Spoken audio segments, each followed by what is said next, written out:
Très heureuse, Madame, Messieurs, de vous savoir non pas suivre cette émission que nous recevons pour vous ce soir. Le député national Léon Mobikaï, il est élu de Louébo dans la province du Kasaï. Avec lui, nous allons nous entretenir autour de cette démission.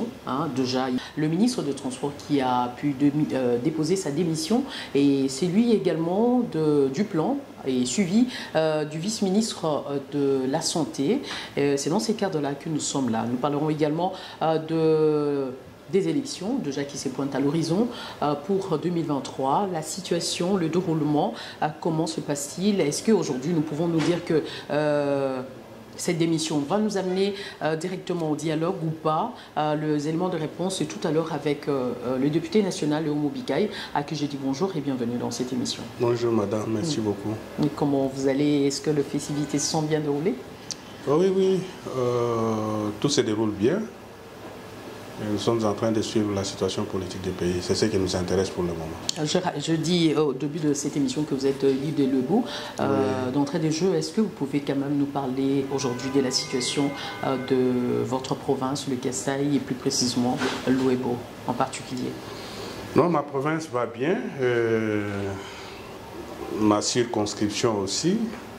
Il n'y a pas à critiquer, il n'y a pas à parler dans un mauvais sens, parce que nous sommes en train de nous battre pour que certains projets, entre autres la lutte anti-érosive, soient pris en charge par le gouvernement de la République et nous pensons que ça va marcher.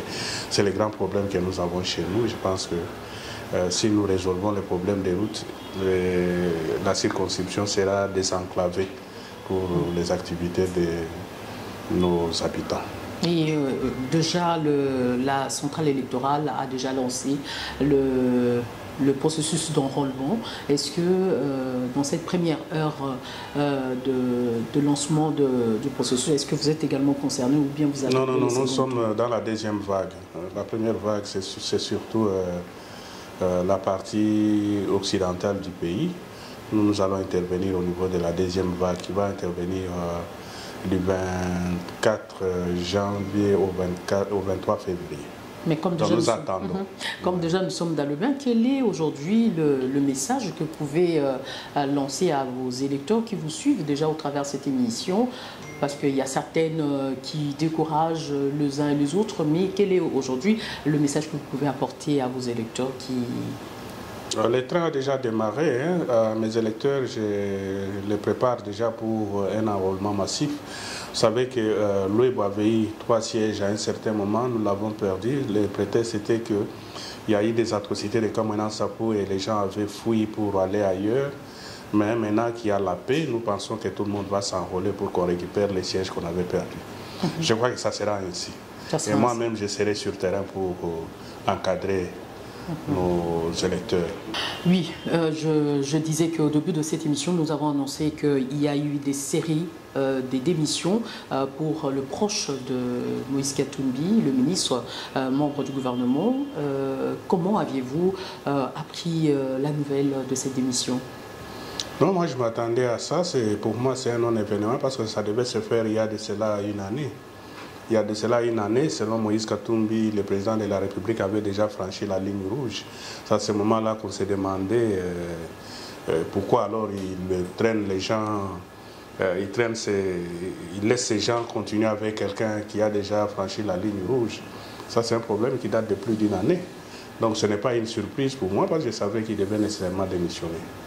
Mais comme vous savez qu'il devait démissionner, mais il y a eu quand même des opportunités auxquelles vous pouvez quand même faire du compte à rendre, parce qu'il y avait eu cette motion de défiance avec le ministre Chéribin Okinde, dont vous l'avez laissé passer. Et aujourd'hui, apparemment, c'est par surprise qui vient vous surprendre, vous, le genre... Mais c'est mieux même que ça soit passé ainsi, parce que sinon, il allait dire que c'était un acharnement sur lui.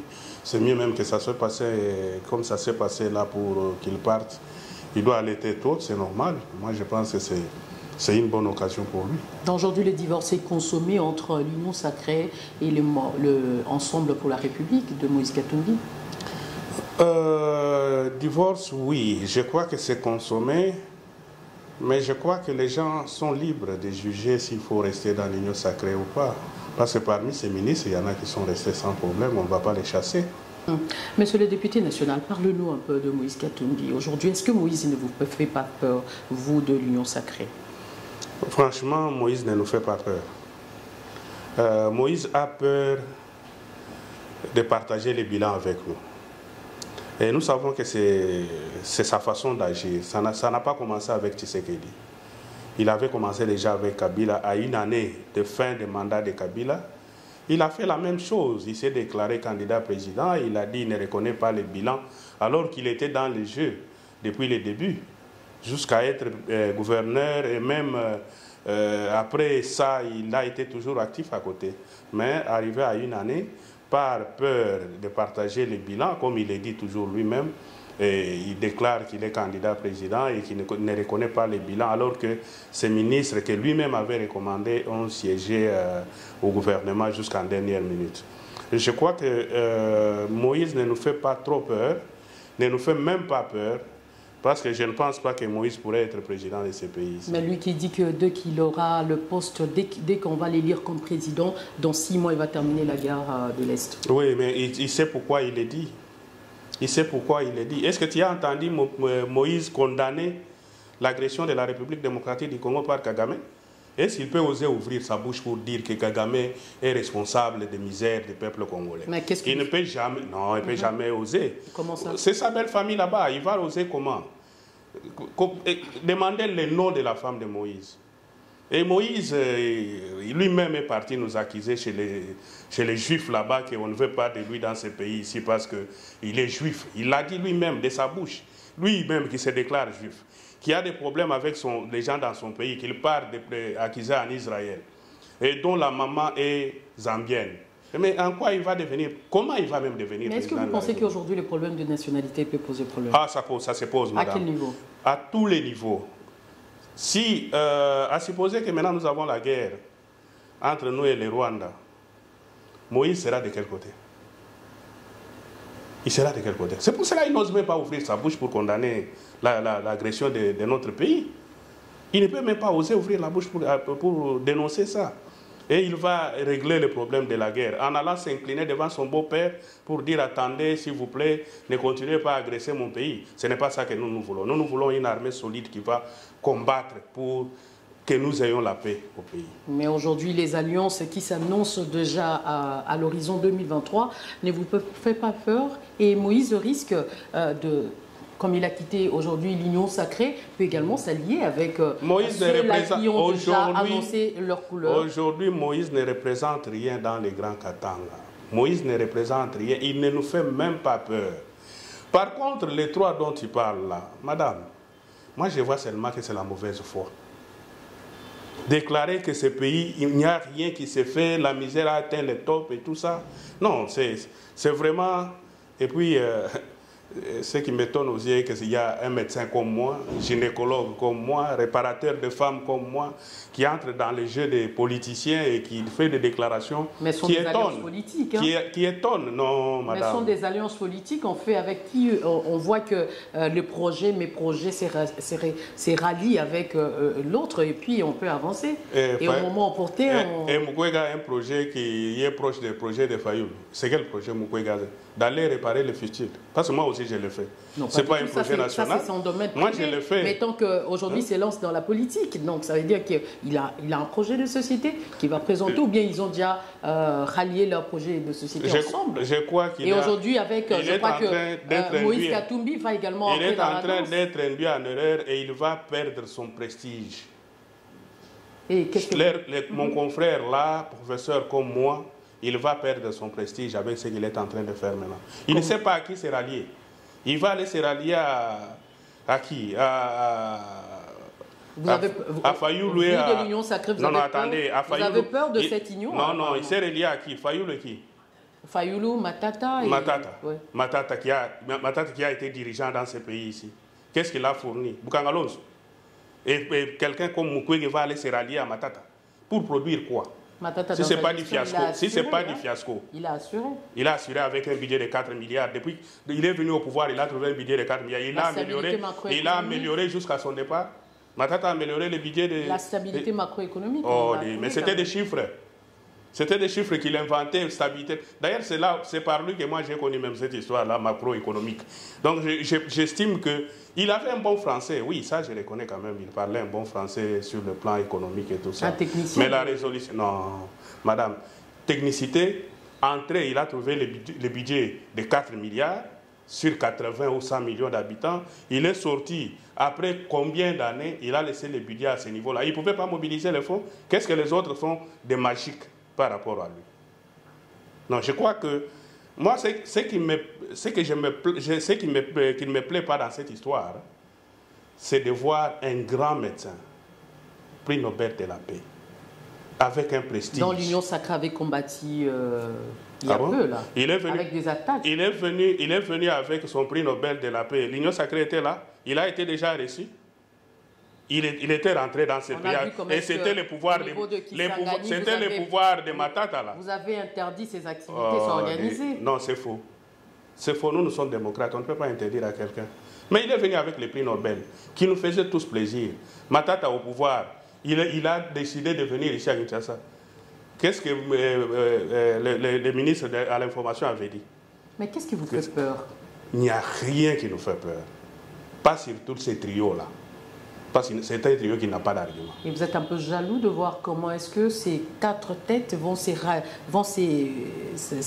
s'allier dans peu de temps pour vous faire échec en madame, 2023? Non. D'ailleurs, toi, quand tu parles de 4 têtes, c'est... Parce que je crois que Moïse Katumbi va également se rallier avec eux. C'est peu. L'Union sacrée, c'est une fête où il n'y a que des chauves. Et parmi les chauves, il y a les faux chauves. Les cheveux vont pousser bientôt. Avant d'aller aux élections, vous verrez qu'il y en aura encore. Oui, c'est le bal des chauves. Si moi je vais aller assister à ce bal-là, je rase aussi ma tête. Je deviens chauve. Et après 4-6 mois, les cheveux poussent, je ne suis plus encore chauve. C'est ça que nous allons vivre. Ne croyez pas que c'est terminé. Les 4 là, ils se sont même dévoilés avant. Aujourd'hui, il y a Moïse d'ailleurs qui déclare que lui, avec son frère Joseph Kabila, les choses se sont déjà remises. Donc, une manière pour dire qu'il peut également, c'est la politique, hein, donc on peut être ennemi aujourd'hui et ami demain par rapport aux intérêts qui se présentent sur place. Je ne vais pas citer les noms des gens, mais ce que nous avons vu là, la réconciliation des façades, madame, ils ont leurs problèmes privés, pour lesquels ils ne peuvent même pas se pardonner. Les deux là, ils ont leurs problèmes privés. Nous ne sommes pas là pour entrer dans la vie privée des gens, mais ils savent pourquoi ils s'entendent. Ils savent. Donc vous allez faire confiance à la réconciliation entre Kabila et Katumbi. Non. Donc on ne peut rien espérer. On ne peut rien espérer. On peut rien. Ils se haïssent sérieusement même. Donc leur problème même c'est au-delà de la politique. Donc, on peut dire également l'Union sacrée est au bord de l'implosion. Hein? Non, l'Union sacrée va survivre. Et nous allons donner une majorité écrasante à notre chef. Jusqu'à quand? Oui. Non, jusqu'aux élections, vous allez voir. Et vous assurez? Oui. Vous allez voir jusqu'aux élections. Et quelle majorité on va ramener ici? Vous allez voir, nous sommes là. Ça ne sera pas comme la majorité de 2018? Non, la majorité de 2018, nous étions obligés de négocier avec... FCC. Cette fois-ci, ça sera notre propre majorité de l'Union sacrée. Est-ce qu'aujourd'hui, nous pouvons espérer que le chef de l'État, Félix-Antoine Tshisekedi Tshilombo, sera réélu aux élections de 2023? Avec majorité écrasante au Parlement aussi. Il sera réélu, non seulement lui, et il y aura une majorité écrasante au Parlement. Et madame, nous allons nous revoir après le 24 janvier de 2024. Je vais vous dire où nous en sommes. Ok. Que Dieu nous prête seulement vie. Et ceux qui ont choisi de renouveler leur loyauté au président de la République, et s'ils sont pas, ils ne seront pas vus d'un mauvais œil pour dire que non, vous étiez de l'autre côté. C'est notre moment peut-être de jouir avec notre pouvoir. Est-ce qu'il ne serait pas mieux seulement que vous puissiez partir de choses pareilles? Madame, la politique, c'est la confiance mutuelle. Je crois que c'est là ils ont choisi de rester avec le chef de l'État, de renouveler leur loyauté. Il revient au chef de voir si ce qu'il leur façon de travailler, si elle est bonne, moi je ne vois pas pourquoi on doit le faire partir. Je crois qu'ils doivent rester avec nous, parce qu'ils ont choisi de servir l'Union sacrée, rester avec nous jusqu'aux élections, préparer les élections calmement. Alors pourquoi on doit leur dire de partir? Je pense que c'est normal qu'ils restent avec nous. Ils ont fait leur choix, que nous devons tous respecter. Mais Remanié, le gouvernement à ces stades où tout le monde a les yeux braqués vers les élections prochaines, est-ce que ça ne créera pas des déséquilibres au sein de... Ça revient au chef de l'État de juger ça. Je crois qu'il n'y a pas un temps particulier pour faire le remaniement. Si les chefs voient qu'il y a des ministres incompétents et qu'il faut les faire partir, je ne vois pas le mal. C'est lui qui travaille avec eux. Nous observons ce qu'ils nous fournissent aussi comme résultat. Mais si on voit qu'il y en a qui ne parviennent pas à donner de leur mieux, je crois qu'on peut leur dire au revoir, c'est fini. Faire la politique ne signifie pas seulement être ministre. On peut servir le pays autrement. Est-ce qu'on peut dire qu'aujourd'hui que le voie s'ouvre déjà vers un probable dialogue entre l'opposition et la majorité? Non, ça, nous ne pensons pas que ça aura lieu.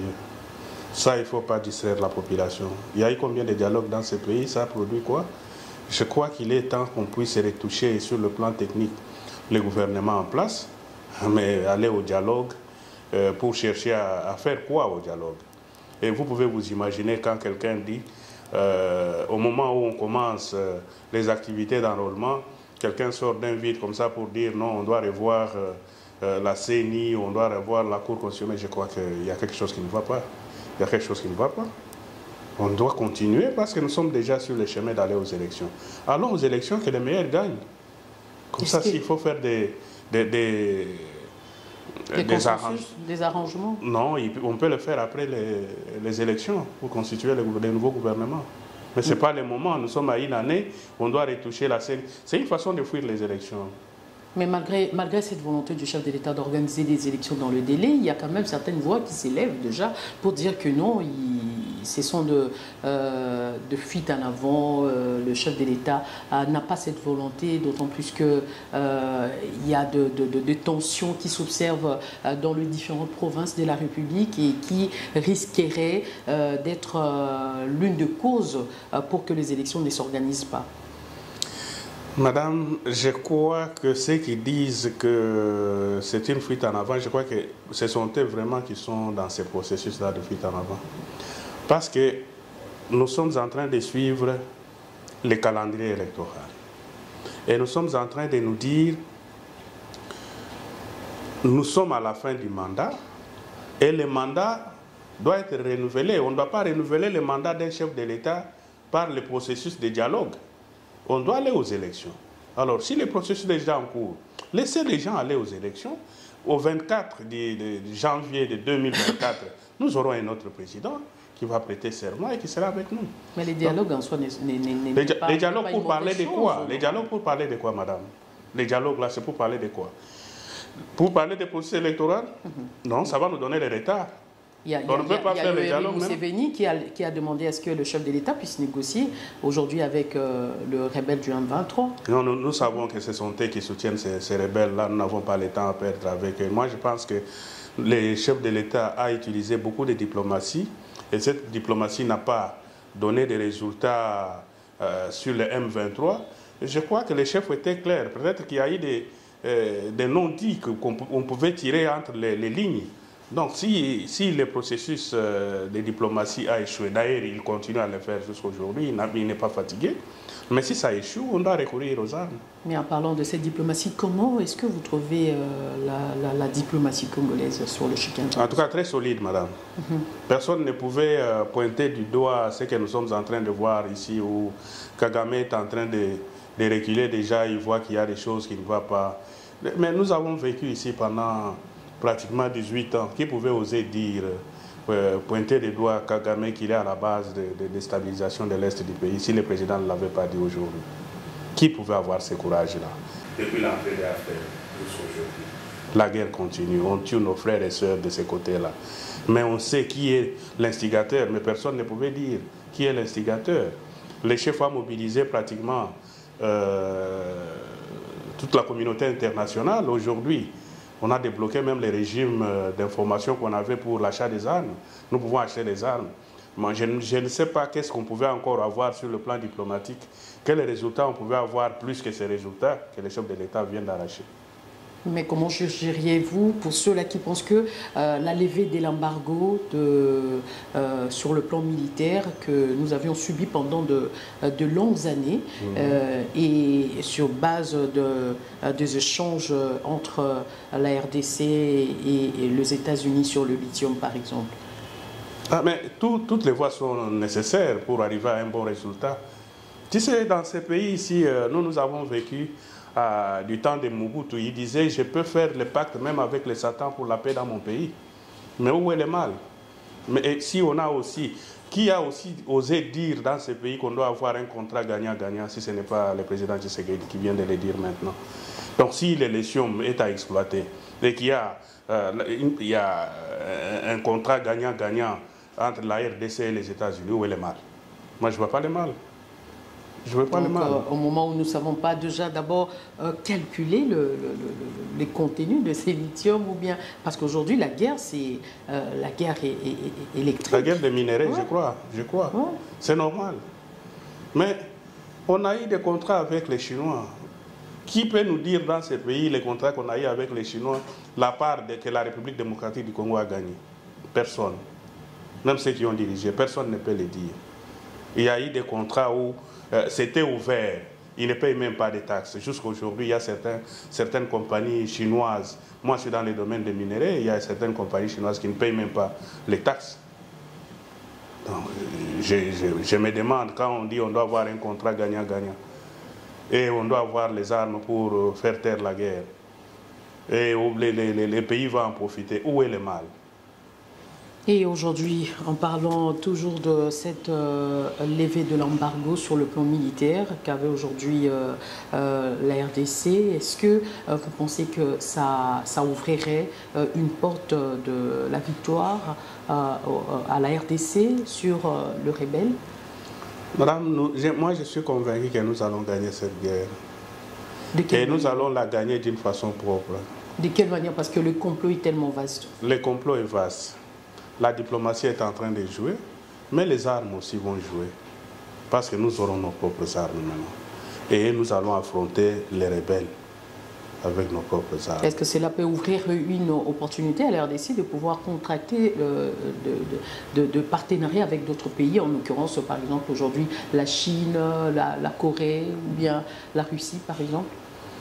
Je vous disais ici que nous, de la génération de Mobutu, Mobutu disait « Je peux signer le pacte avec n'importe, même avec les diables, pour la paix dans mon pays ». La RDC, c'est un pays indépendant. Nous sommes souverains. Nous pouvons contacter qui nous voulons pour sauver le pays, pour avoir la paix dans notre pays. Donc nous ne sommes pas liés à un contrat quelconque avec qui que ce soit. Mais d'autant plus que c'est la France qui a pu quand même peser de son poids pour que cet embargo puisse être levé. Est-ce que les achats, par exemple, d'armes ne sera pas conditionné, que ce soit seulement uniquement la France qui aura le monopole de vente? Je crois que la France, que je remercie en passant, n'a fait que se rattraper parce que c'est la France qui était en train d'encadrer et de gérer les dictateurs que nous connaissons tous là, le président rwandais. Donc s'ils se sont rétractés aujourd'hui et ils sont revenus pour comprendre que nous sommes un pays indépendant, je ne vois pas le mal et ils ne peuvent pas nous imposer. Nous sommes souverains d'aller où nous voulons pour acheter nos armes. Mais est-ce que vous pensez que cette amitié entre le Rwanda et la France est quasi nulle aujourd'hui? Non, je ne pense pas. Combien il y a eu de soubresauts entre le Rwanda et la France? C'est peut-être, je ne sais pas, la énième fois qu'il y a des mésententes comme cela, mais la France connaît ce qu'elle est en train de faire avec le Rwanda. Est-ce que ce n'était pas une façon pour la France de pouvoir remettre en confiance la République démocratique du Congo, d'autant plus qu'il y avait cette forte menace de quitter l'Organisation internationale de la francophonie? Je l'ai dit peut-être indirectement pour dire qu'ils sont en train de se rattraper. Ils sont en train de se rattraper. Mais c'est quand même une organisation... Ça ne m'intéresse pas beaucoup, hein. Je parle français, mais la francophonie ne m'intéresse pas beaucoup. Mais je crois que c'est la seule organisation au monde qui, la gestionnaire parle l'anglais alors que nous parlons de la francophonie. La gestionnaire parle l'anglais. Mais en demeurant dans la francophonie, qu'est-ce que la RDC aujourd'hui gagne et qu'est-ce qu'elle perd aussi? Vous savez, la francophonie, nous sommes les premiers pays, les plus grands pays qui parlent le français. Et je crois que ce que nous cherchons, c'est d'avoir aussi ces relations-là, comme les chefs disent toujours, une relation gagnant-gagnant. Mais je crois qu'on était au bord même de dire que ça suffit avec la francophonie. Comme ils se sont rattrapés, je ne vois pas le mal, on doit continuer avec eux. Continuer avec eux. Bon, nous allons continuer aussi également avec cette émission pour essayer un peu de parler de cette culture de la session de septembre qui était essentiellement budgétaire. Honorable député Léon Moubikaï, parle-nous un peu de cette session qui vient de s'achever. Ça a été une session très riche, en dehors des lois, d'autres lois, mais comme vous l'avez signalé vous-même, c'était une session budgétaire. Et c'est avec satisfaction que nous avons voté ces budgets-là, qui d'ailleurs, après correctif aujourd'hui, nous sommes déjà à 16 milliards. Donc ça fait 4 fois le budget que nous avons eu il y a de cela 4 ans. Donc c'est une grande satisfaction pour moi. Et aussi le fait qu'on ait renforcé les budgets concernant l'armée, pendant ces moments que nous traversons une période de turbulence avec la guerre à l'est du pays. Je crois que ce sont la plus grande réussite de cette session. Ouais, c'est la plus grande réussite. Et hormis cet aspect budgétaire, il y avait quand même d'autres aspects que vous avez pu quand même aborder, entre autres. Oui, parmi d'autres éléments, moi je cite cette résolution de ne pas intégrer les rebelles dans notre armée pour ne pas nous fragiliser encore plus. Ça c'est déjà aussi un aspect très important que tout le monde a apprécié. Bon, il y a d'autres lois sur l'indemnisation des femmes victimes de violences sexuelles avec l'initiative de la Première Dame. Il y a eu aussi la loi sur la santé publique. Et je crois qu'il y a eu des lois très importantes, surtout vers la fin. Et nous avons reconduit plusieurs fois aussi l'état de siège, ce qui n'est pas mal. Je crois que c'était une session très riche. Mais en parlant quand même de l'état de siège, jusque-là, pour certains, il n'y a plus d'opportunité que cet état de siège puisse pouvoir continuer. Est-ce qu'il n'y a pas moyen aujourd'hui que vous, le député national, puissiez dire non à cet état de siège et voir un peu le pays autrement? Madame, qui dit que ce n'est pas opportun?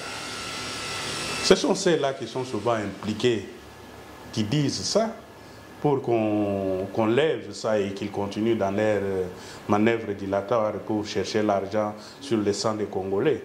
Non, mais moi je crois que nous avons des résultats, parce que quand vous allez demander aux gens qui sont en tour, ils vont vous dire qu'en tout cas maintenant c'est avec l'appui aussi de l'armée ougandaise, on voit que les ADF sont un peu affaiblis avec l'état de siège. Alors je ne sais pas, quand quelqu'un dit que c'est pas bon, mais c'est pour lui donner l'occasion de continuer à tuer les Congolais. Mais la présence quand même de cette force régionale dans le zone tampon là, est-ce qu'il y a cette nécessité? Pourquoi ne pas laisser le FARDC, notre FARDC, pouvoir continuer avec les lots qu'ils avaient? Et parce qu'on a tout suivi dans les réseaux sociaux avec le président ougandais qui dit que non, c'est regrettable que la RDC puisse inviter une armée étrangère de pouvoir rester dans sa frontière parce qu'ils seront là jusqu'à l'éternité. Non, ils ne seront pas là jusqu'à l'éternité. Avec cet embargo qui est levé, je crois que bientôt l'armée congolaise, les FARDC vont récupérer leur énergie et leur capacité d'antan. Et je suis sûr que nous allons remercier ceux qui nous ont accompagnés pendant ces temps ici, où nous avons été très fragilisés. Nous allons les remercier bientôt pour qu'ils rentrent chez eux. Donc, je crois que, espérons que les choses vont aller pour le mieux. Oui, moi j'ai la foi. J'ai la foi parce que nous sommes en train de démanteler tout un réseau qui était là et qui s'enrichissait derrière les sangs du peuple congolais. Donc si on parvient à démanteler, pas plus tard qu'avant-hier, vous avez quand même suivi les infiltrés rwandais qui sont arrivés jusqu'à Kinshasa. Donc je pense qu'on va terminer avec cette histoire bientôt. L'armée va récupérer sa force avec... nous sommes convaincus qu'avec le président Tshisekedi, c'est pour bientôt. Mais face à cette zone rouge qui s'observe un peu, des différentes tensions qui s'observent dans les différentes provinces, est-ce que cela n'est pas toujours un plan pour l'ennemi de pouvoir assiéger la République démocratique du Congo? Oui, bon, ce qui est dévoilé est déjà condamné, hein, et je crois que ce sont des plans qui ne vont pas évoluer. Ce sont des plans qui ne vont pas évoluer. Nous allons récupérer l'intégralité de notre territoire bientôt. Et j'ai la foi et je suis convaincu que les forces armées, avec les moyens qu'on va leur donner à partir du mois de janvier ici, personne ne va s'approcher. Donc, oui. En tout cas, nous tendons tout doucement vers la fin de notre mission, mais vous êtes quand même à Kinshasa, malgré que vous êtes élu des Luebo. Vous avez quand même observé les différentes inondations. Oui, on est ému quand même avec ce qui se passe et qui peut se justifier sur le plan scientifique avec le réchauffement et tout ça, les réchauffements climatiques et tout ça. Mais je crois que la vie humaine n'a pas de prix. Nous en avons perdu et nous regrettons beaucoup ce qui est arrivé. Mais ça donne aussi la matière au gouvernement de pouvoir canaliser toutes ces eaux ici vers les grands fleuves que nous avons. Je pense que chaque échec donne une leçon. Et je suis sûr que le gouvernement va s'organiser pour améliorer quand même les drainages d'eau avec l'OVD et tout ça. Et sur les constructions anarchiques qui sont quand même parmi... Je crois qu'ils ont déjà commencé même à prendre des précautions pour ça. Il y a des quartiers qui sont déjà désignés pour être démolis. Nous savons ça.